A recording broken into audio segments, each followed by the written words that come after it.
Hi everyone, I'm Charlie and welcome to BrickVault. Today I'm excited to show off a custom LEGO build of a Separatist battle pack. The models here include minifigure scale Dwarf spider droids, destroyer droids aka Droidekas, and of course the single troop aerial platform aka the STAP.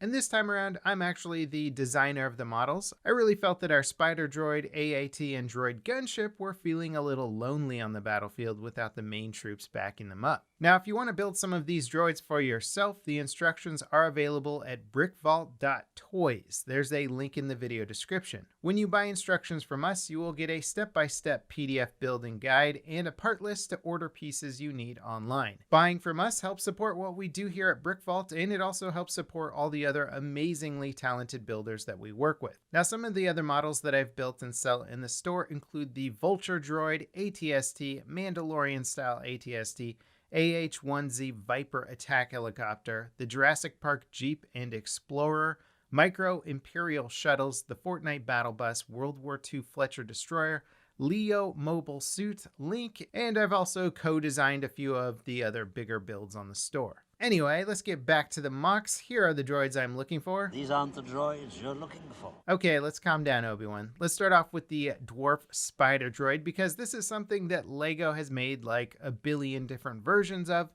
and well, frankly, they just never quite got it up to the standard that I personally would have liked. When researching this model, I was really surprised by how big they actually are, which was nice as it gave me more space to get all the details right and get some good articulation in there as well. The head can turn independently from the body, and the legs can adjust both left and right and up and down, which is great for posing in a walking position. Now, I used to think that there was actually a gray and brown version of this droid, but upon closer inspection, the gray versions are just brown ones with worn off paint. So my brown model here is like the first battle of Geonosis factory new.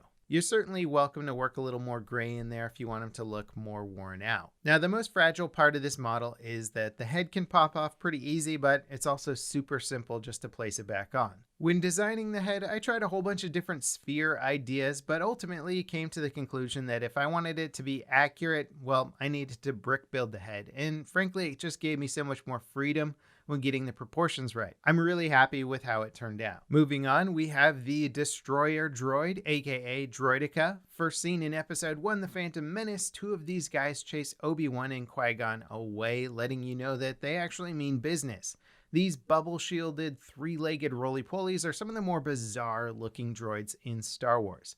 Sadly, at this scale, I was not able to integrate the roll-up feature. Sorry guys, I'm not a magician, but at least we can enjoy them in the combat stance. Something that I really wanted to emphasize on this build was the red eyes. LEGO has either made them with giant red eyes or they'll just go with lever pieces, and neither one of them quite gets the look that I wanted. I tried to see if I could get them to look a bit more movie accurate, and thankfully I was able to pull off a little magic with some lipstick pieces. The droids also have a little bit of leg and arm articulation, though Droidekas generally don't have much in the way of posability anyway. They stand and shoot or walk and shoot, and well, that's about it.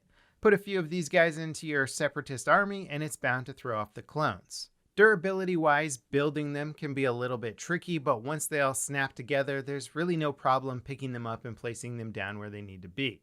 You may pop off a piece when posing them, but they go back together real easy. Lastly, we have the STAP, the single troop aerial platform. And although not seen much in the movies, it does get a lot more screen time in the Clone Wars, and I always thought it was a fun scouting / combat vehicle.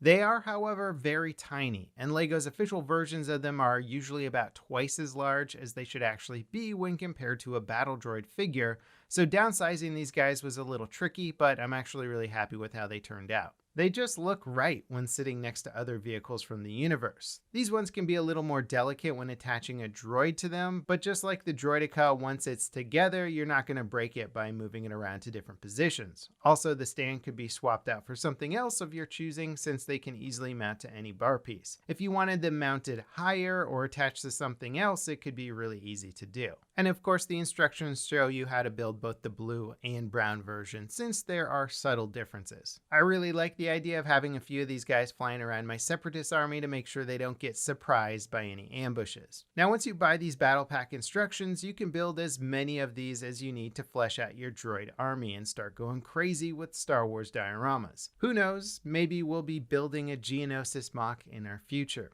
Anyways, once again, if you guys like these models and want to get the instructions, check us out on BrickVault.toys. There's a link in the video description. We appreciate all your support, happy holidays, and we will see you next time on